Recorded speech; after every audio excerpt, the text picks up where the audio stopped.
العاشرة تماما بتوقيت العاصمة أسمر. إلى حضراتكم نشرة الأخبار لهذا المساء، مستهلة إياها بأهم وأبرز العناوين. إصابة 35 مواطن بفيروس كورونا اليوم.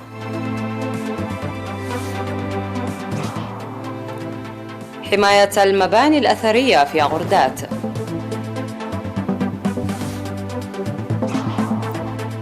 حفل تأبين المناضلين الشهيدين في بلجيكا وإسرائيل وهولندا. موجة خامسة تهدد أوروبا، وأمريكا تحذر من السفر لألمانيا والدنمارك. بدأ المحادثات بين مدير وكالة الطاقة الذرية ومسؤولين إيرانيين. مقتل العشرات من السياح في حادث احتراق حافلة ببلغاريا. إعلان وزارة الصحة.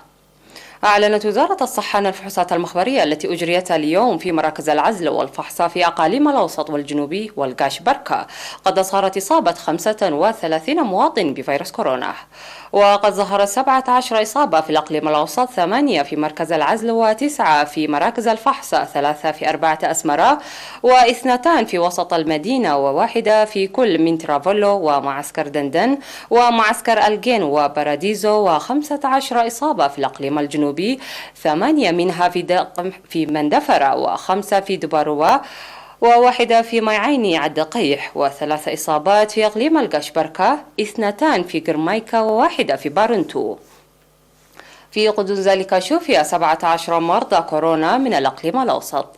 وبهذا بلغ عدد المصابين بفيروس كورونا في البلاد حتى الآن 7223، شوفي منهم 6982، وتوفي 55 مريضا، فيما لا يزال 186 مرضى يتلقون العلاج في المستشفيات. وزارة الصحة 23 من نوفمبر 2021.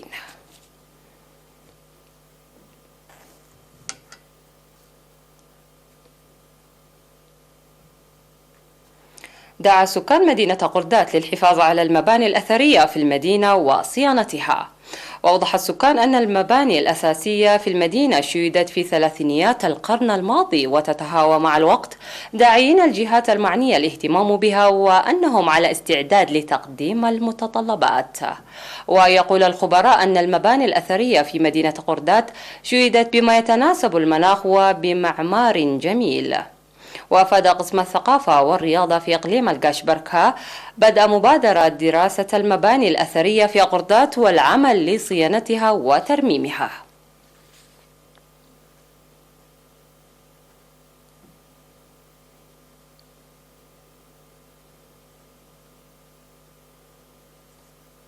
نظم الإريتريون في بلجيكا وهولندا وإسرائيل حفل تأبين الشهيدين الأمين محمد سعيد ونقاش تسفاتين. ووضع الإريتريون في بلجيكا تعازيهم في السجل المفتوح في السفارة الإريترية في بروكسل. وبعث سفراء مختلف الدول المعتمدون في المدينة رسائل تعزية إلى السفارة الإريترية. وأحيا الإريتريون في مدن لاهاي وروتردام وأمستردام وأميروفوت الهولندية ذكرى الشهيدين بإضاءة الشموع، معربين عن حزنهم باستشهاد المناضلين ومعتزين بنضالاتهم ومساهمتهم، وجددوا العهد لتنفيذ أمانة الشهداء. وأعربت الجالية الإريترية في إسرائيل عن بالغ حزنها للاستشهاد الفجائي لسكرتير الجبهة الشعبية للديمقراطية والعدالة السيد الأمين محمد سعيد والعميد نقاش تسفاتين، ونظمت برنامج يعكس نضالاتهم من أجل الاستقلال وبناء الوطن.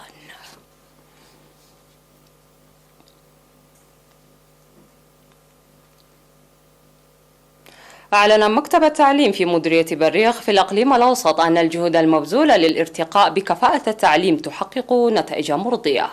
وأوضح مسؤول المكتب الأستاذ هابتوم تولدي تقديم الدورات التدريبية ل6 مرات في السنة للمعلمين من رياض الأطفال وحتى المرحلة الثانوية، ويسهم ذلك في رفع جودة التدريس. وقال إن لقاءات المعلمين وأولياء الأمور تساعد لإزالة القصور. توجد في مديرية بريخ 24 مدرسة تستقبل أكثر من 15,000 طالب.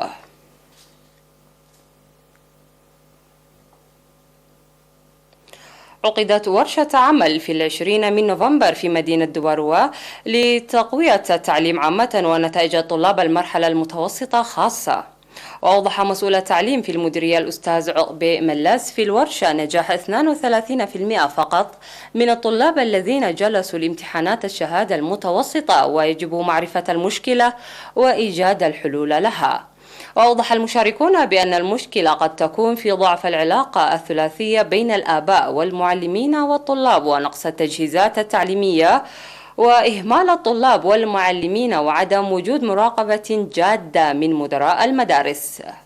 ودعا مسؤول تعليم الأساس في الأقليم الجنوبي الأستاذ تولدي أبراهام أولياء الأمور والمعلمين للتعاون لإحداث تغيير في العملية التعليمية.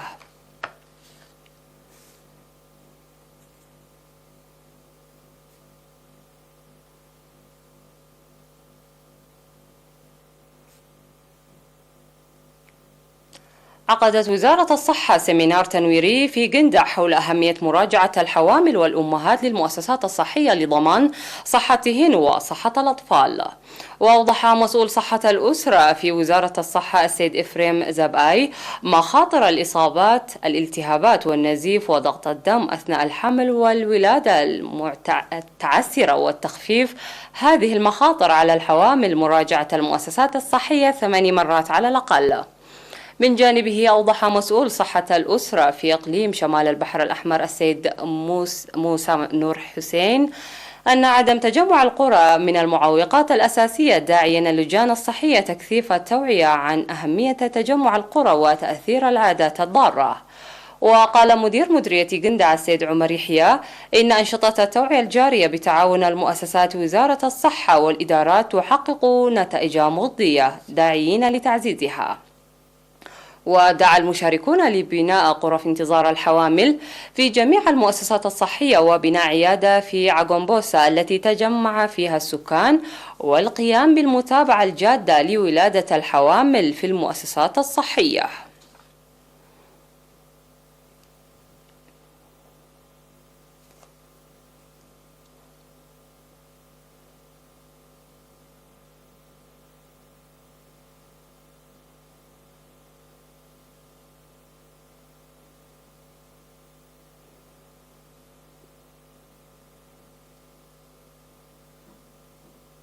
نشرتنا تتواصل بعد الفاصل، ابقوا معنا.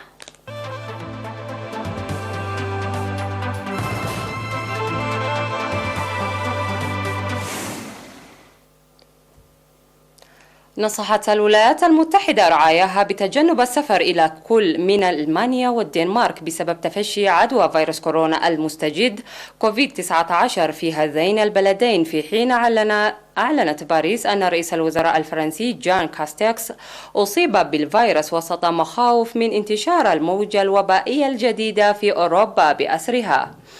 ونشرت وزارة الخارجية الأمريكية تحذيرا من المستوى الرابع وهو الأعلى على الإطلاق لكل من هذين البلدين، مشيرة إلى أن هذا التحذير يعني أن هناك مستوى مرتفعا جدا من الإصابات بكوفيد-19 في البلاد. وتأتي هذه الخطوة في وقت تكافح فيه أوروبا لوقف انتشار موجة وبائية جديدة، إذ تسعى السلطات في العديد من الدول القارة العجوز لفرض قيود صحية، وهو ما قُبل في أماكن عديدة باحتجاجات تخللتها أحيانا أعمال عنف ولا سيما في هولندا. وكان وزير الصحة الألماني ينس شابان حذر أمس من أن معظم سكان بلاده سيكونون أما قد تلقحوا أم تعافوا أو توفوا من جراء كورونا بحلول نهاية الشتاء، وذلك بسبب ارتفاع عدد الإصابات بكوفيد-19 في البلاد.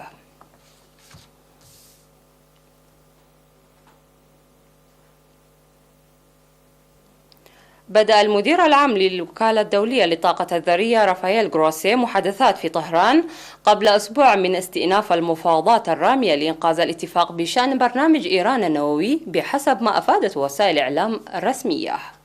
وذكرت وكالة إيرنا الرسمية أن جروسي بدأ بعد يوم من وصوله إلى طهران محادثات مع رئيس المنظمة الإيرانية للطاقة الذرية محمد إسلامي.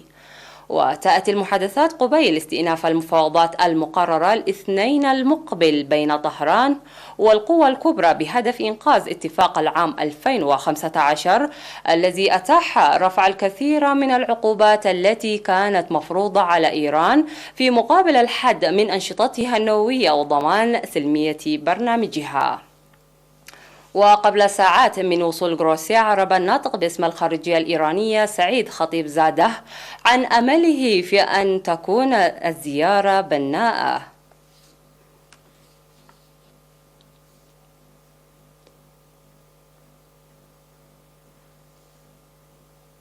قال مسؤولون في بلغاريا إن 45 شخص على الأقل بينهم 12 طفلا لقوا حتفهم بعد اشتعال النيران في حافلة على طريق سريع قرب البلاد. وذكرت وزارة الداخلية البلغارية أن 45 شخص لقوا حتفهم. وقال مسؤولون بلغاريون إن سبب الحادثة غير معروف، لكن يبدو أن الحافلة اصطدمت بحاجز على الطريق السريع قبل اشتعال النيران فيها أو بعده. ونعي رئيس الوزراء البلغاري المؤقت ستيفان يانيف الضحايا وقال للصحفيين: هذه مأساة أليمة. وأفادت معلومات أولية أن الضحايا من مقدونيا الشمالية حيث الحافلة مسجلة، لكن الشرطة أشارت إلى أن سائقي الحافلة وحدهما من مقدونيا والركاب جميعا من الألبان. وتعد حصيلة حوادث السير في بلغاريا من الأعلى بين دول الاتحاد الأوروبي بسبب حال الطرقات المتردية وتقادم السيارات وتجاوز السرعة المحددة.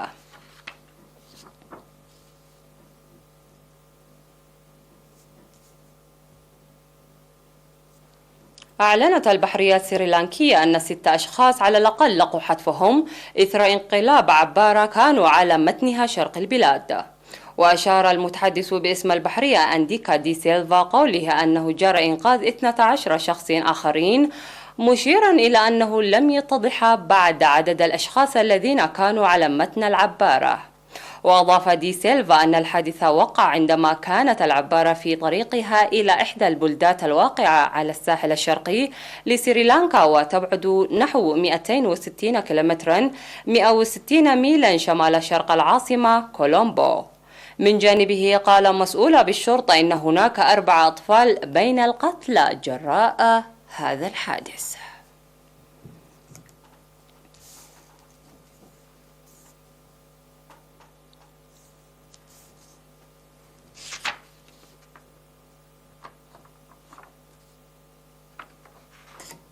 انتهت النشرة، إليكم أبرز ما جاء فيها.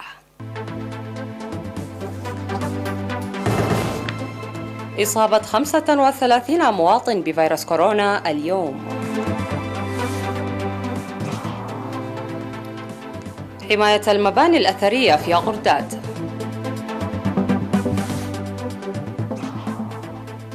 حفل تأبين المناضلين الشهيدين في بلجيكا وإسرائيل وهولندا. موجة خامسة تهدد أوروبا وأمريكا تحذر من السفر لألمانيا والدنمارك. بدء المحادثات بين مدير وكالة الطاقة الذرية ومسؤولين إيرانيين. مقتل العشرات من السياح في حادث احتراق حافلة ببلغاريا. إلى اللقاء.